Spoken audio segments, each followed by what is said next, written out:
서울 강남의 한 대저택에서 태어난 민준이는 누구보다 풍요로운 어린 시절을 보냈다.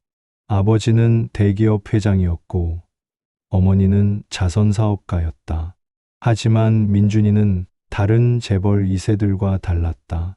생일 선물로 받은 비싼 장난감보다는 동네 아이들과 함께 흙장난을 하며 노는 것을 더 좋아했다.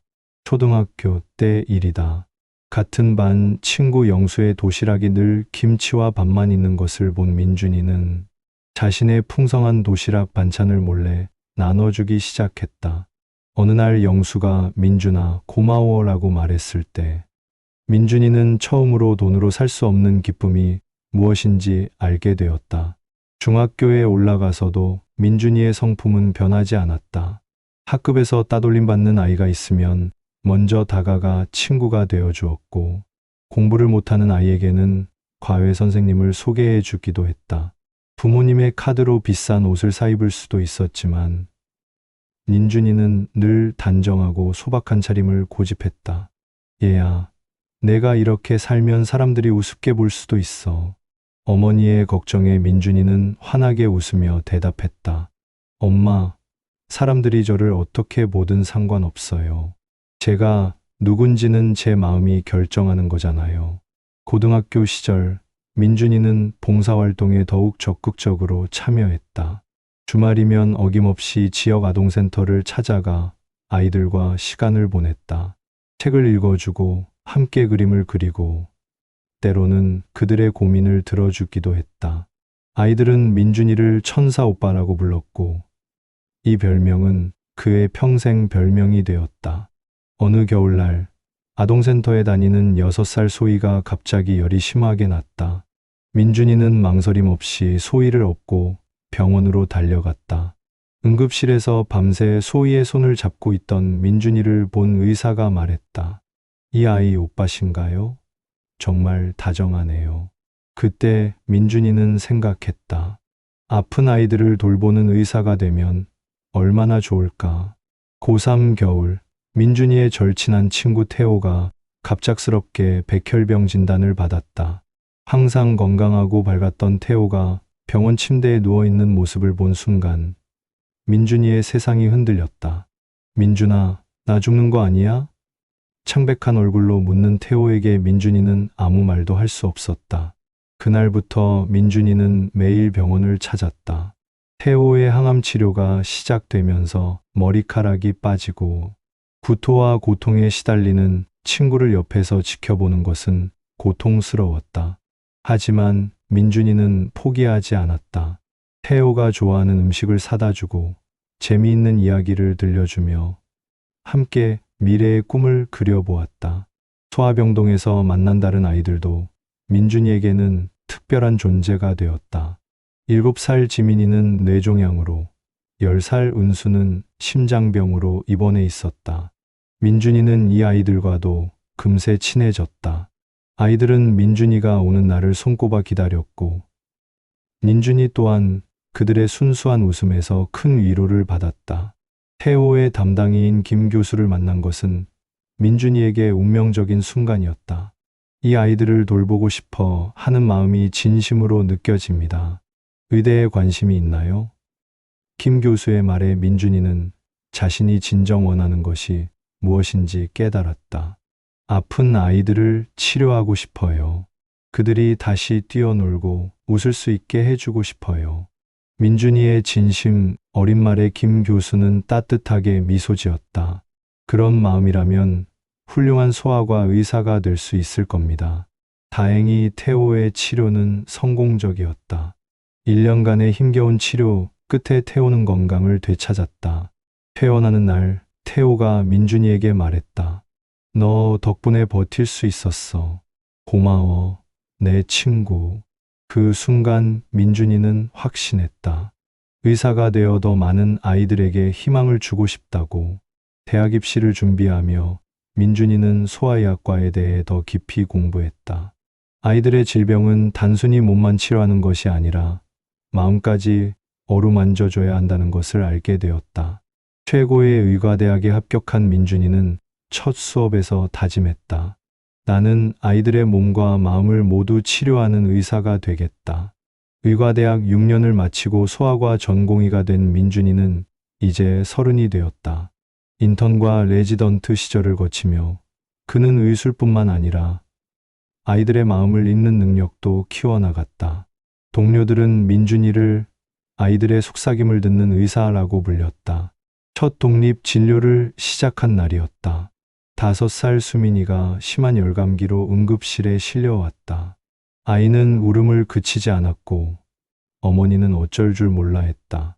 민준이는 수민이의 눈높이에 맞춰 앉아 부드럽게 말을 걸었다. 수민아, 목이 아파서 울고 있구나. 선생님이 아프지 않게 해줄게. 신기하게도 수민이는 울음을 멈추고 민준이를 바라보았다.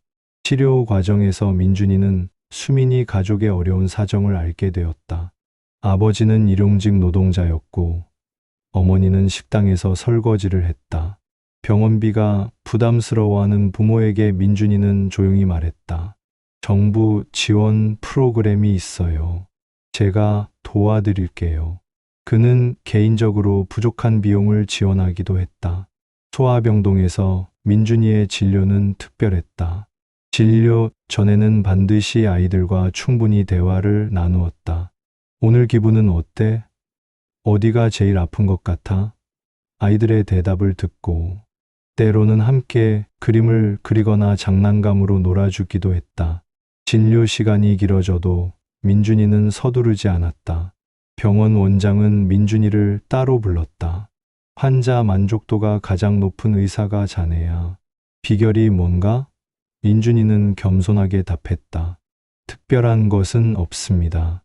그냥 아이들의 마음을 먼저 보려고 노력할 뿐이에요. 민준이의 진료실에는 항상 작은 선물들이 준비되어 있었다. 치료를 잘 받은 아이들에게 주는 스티커, 작은 인형, 색연필 등이었다. 이 모든 것은 민준이가 개인적으로 준비한 것들이었다. 병원이 무서운 곳이 아니라 희망을 찾는 곳이라는 걸 알려주고 싶어요.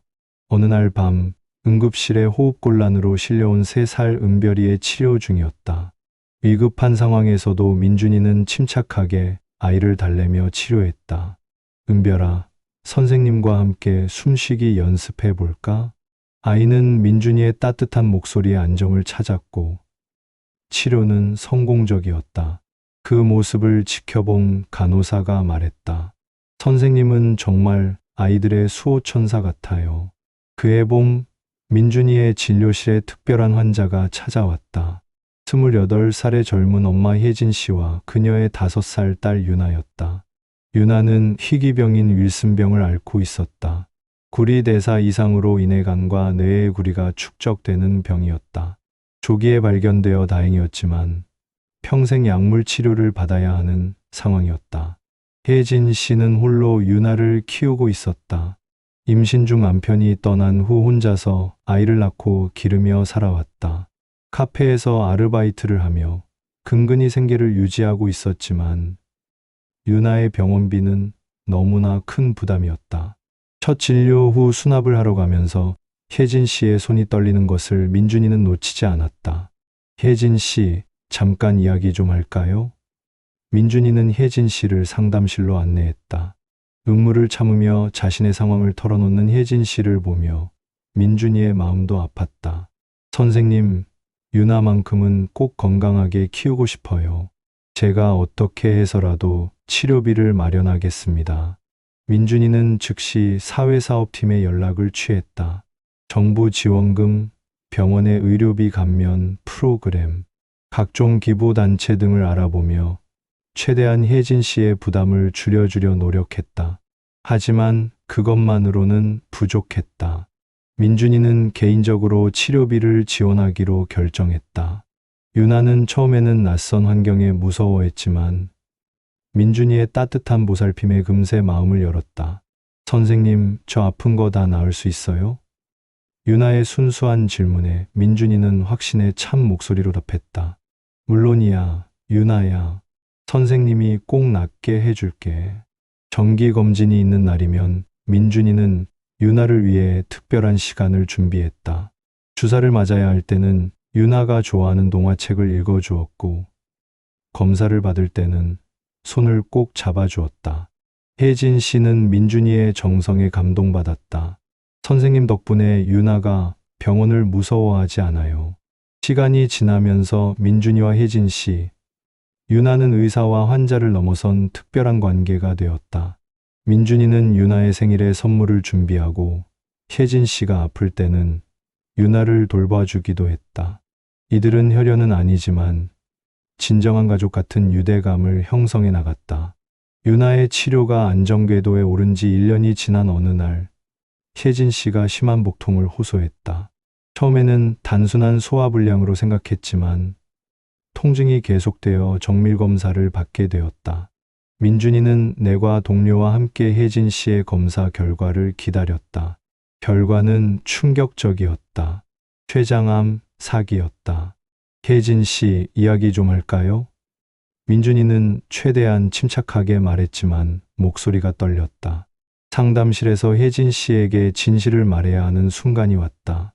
검사 결과가 좋지 않습니다.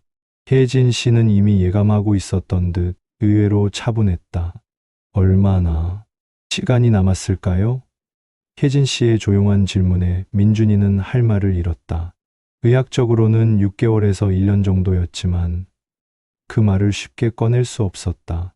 최선을 다해 치료하면, 선생님, 솔직히 말해주세요.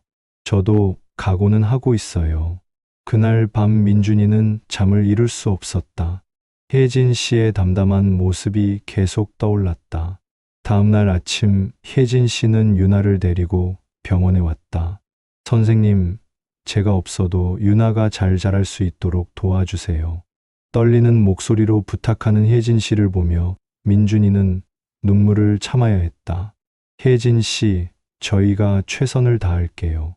포기하지 마세요. 민준이는 종양내과 교수와 함께 혜진 씨의 치료 계획을 세웠다.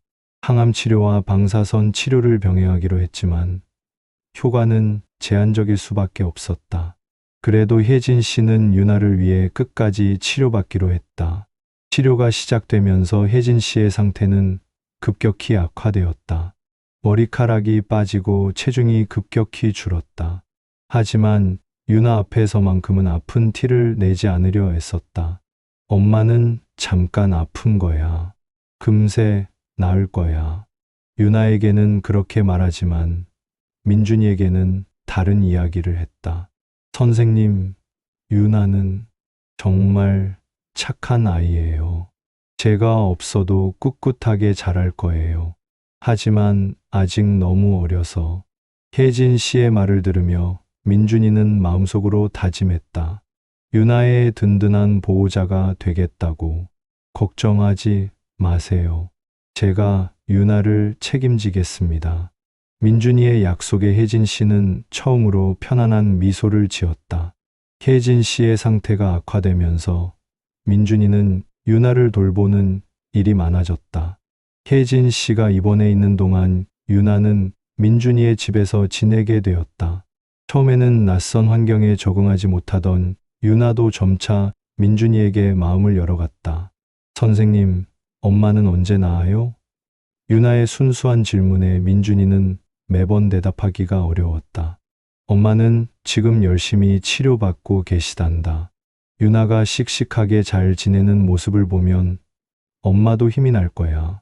민준이는 유나에게 희망을 잃지 않게 해주고 싶었다. 민준이는 유나의 미래를 체계적으로 준비하기 시작했다. 우선 좋은 유치원을 알아보고 입학 수속을 도왔다. 교육비는 물론 생활비까지 모든 것을 계획했다. 또한 혜진 씨와 함께 유나의 법적 보호자 문제도 해결했다. 혜진 씨는 민준이를 유나의 후견인으로 지정했다. 선생님이 저희 집에 왜 이렇게 많은 물건을 가져다 놓으세요? 유나의 질문에 민준이는 웃으며 답했다. 유나가 편하게 지낼 수 있게 하려고 그래. 이제 이곳도 유나 집이야. 민준이는 자신의 아파트 한 방을 완전히 유나 방으로 꾸며주었다. 주말이면 민준이는 유나와 함께 다양한 활동을 했다. 동물원에 가기도 하고 놀이공원에서 하루 종일 놀기도 했다. 유나가 좋아하는 그림 그리기를 함께하고 책도 읽어주었다. 유나는 점점 민준이를 아빠처럼 따르기 시작했다. 병원 동료들은 민준이의 변화를 알아차렸다. 요즘 일찍 퇴근하네? 무슨 일 있어? 동료의 농담 섞인 질문에 민준이는 진지하게 답했다. 돌봐야 할 아이가 있어서. 그는 유나를 위해 자신의 생활 패턴을 완전히 바꿨다. 어느 날 유나가 민준이에게 그림을 그려주었다. 그림 속에는 큰 사람과 작은 사람이 손을 잡고 있었다. 선생님, 이거 우리예요. 선생님은 저의 키다리 아저씨예요.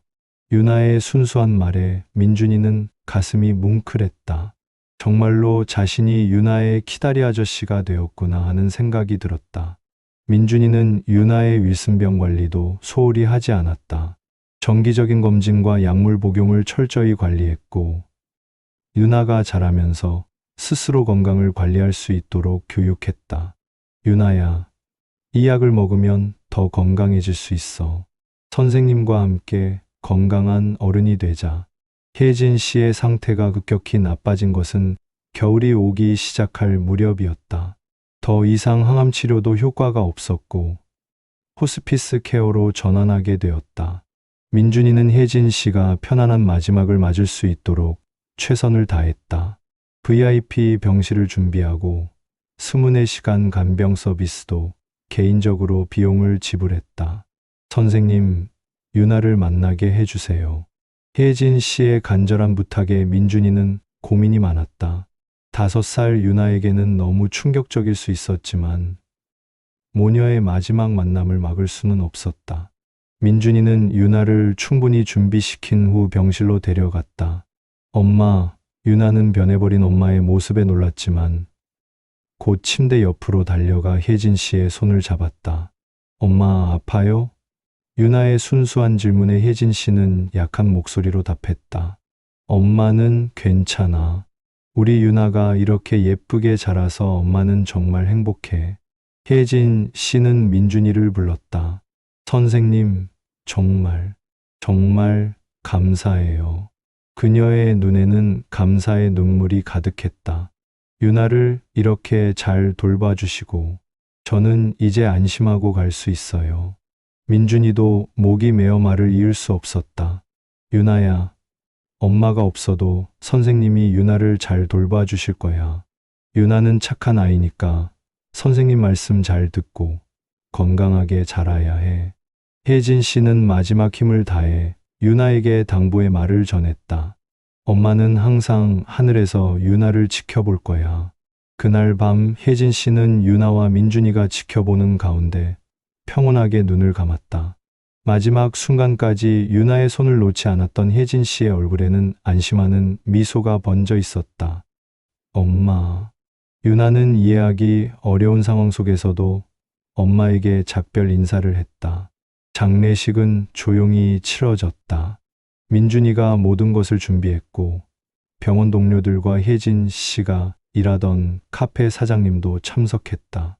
작은 영정사진 속 혜진 씨는 환하게 웃고 있었다. 민준이는 유나를 안고 마지막 인사를 했다. 혜진 씨, 유나 걱정은 하지 마세요. 제가 책임지겠습니다. 혜진 씨가 떠난 후 유나는 며칠 동안 말을 잃었다. 민준이는 유나 곁에서 묵묵히 기다려 주었다. 그리고 일주일 후 유나가 처음으로 입을 열었다. 선생님, 엄마가 하늘나라에 갔어요? 민준이는 유나를 꼭 안아주며 답했다. 응, 엄마는 이제 하늘에서 유나를 지켜보고 계셔. 5년이 흘렀다. 이제 10살이 된 유나는 건강하고 밝은 아이로 자라났다. 윌슨병은 꾸준한 관리로 안정적으로 조절되고 있었고 학교에서도 친구들과 잘 어울리며 지내고 있었다. 민준이는 진정한 유나의 아버지가 되어 있었다. 아빠, 오늘 학교에서 그림 대회에서 2등 했어요. 유나는 이제 민준이를 자연스럽게 아빠라고 불렀다. 민준이도 유나를 자신의 진짜 딸처럼 사랑하며 키웠다. 정말 우리 유나가 대단하네. 민준이는 유나를 높이 들어 올리며 함께 기뻐했다. 유나의 그림 실력은 날로 늘어갔다. 혜진 씨를 그리워하며 그리기 시작한 그림이 이제는 유나의 특기가 되었다. 민준이는 유나를 위해 미술학원에 보내주고 집에서도 함께 그림을 그리며 시간을 보냈다. 아빠, 엄마도 제 그림을 하늘에서 보고 계실까요? 물론이야. 엄마가 가장 자랑스러워 하실 거야. 병원에서 민준이의 입지도 더욱 확고해졌다. 그는 이제 소아과 과장이 되어 더 많은 아이들을 돌볼 수 있게 되었다. 하지만 아무리 바빠도 유나와의 시간은 절대 소홀히 하지 않았다. 매일 저녁 함께 저녁을 먹고 주말에는 반드시 유나와 특별한 시간을 보냈다. 어느 날 유나가 민준이에게 편지를 써왔다. 사랑하는 아빠에게. 아빠가 없었다면 저는 어떻게 되었을까요? 아빠는 저에게 세상에서 가장 소중한 사람이에요. 커서 저도 아빠처럼 아픈 사람들을 도와주는 의사가 되고 싶어요. 편지를 읽은 민준이는 가슴이 벅찼다. 유나는 학교에서 내 가족이라는 주제로 발표를 했다. 저희 아빠는 의사 선생님이에요. 아픈 아이들을 치료해 주시고 저도 많이 사랑해 주세요. 친아빠는 아니지만 저에게는 세상에서 가장 좋은 아빠예요. 담임 선생님은 유나의 발표를 들으며 감동받았다. 민준이는 유나를 통해 진정한 가족의 의미를 깨달았다. 혈연 관계가 아니어도 진심으로 사랑하고 돌보는 마음이 가족을 만든다는 것을. 유나 또한 민준이를 통해 사랑이 무엇인지, 나눔이 얼마나 소중한지 배워나갔다. 병원에서는 민준이를 키다리 아저씨 의사라고 불렀다. 어려운 환자들을 돕는 일에 누구보다 앞장서는 그의 모습 때문이었다. 유나의 이야기가 알려지면서 민준이는 지역 사회에서도 존경받는 인물이 되었다. 하지만 그는 여전히 겸손했다. 저는 그냥 제가 해야 할 일을 했을 뿐입니다. 현재 민준이는 40이 되었고 유나는 이제 대학생이 되었다. 유나는 약속대로 의과대학에 진학해 소아과 의사의 꿈을 키우고 있다. 아빠, 저도 아빠처럼 아이들을 돌보는 의사가 될 거예요. 그리고 정말 도움이 필요한 아이들을 도와줄 거예요. 민준이의 이야기는 이제 많은 사람들에게 희망과 감동을 주고 있다. 진정한 부유함은 물질이 아니라 마음에 있다는 것. 한 사람의 진심이 다른 사람의 인생을 완전히 바꿀 수 있다는 것을 보여주는 살아있는 증거가 되었다. 그는 오늘도 병원에서 아이들의 웃음소리가 들리면 가장 행복해한다. 이보다 더 큰 행복이 어디 있겠어요? 유나가 의사가 된 후 그녀는 아버지인 민준이와 함께 어려운 환경의 아이들을 돕는 재단을 설립했다.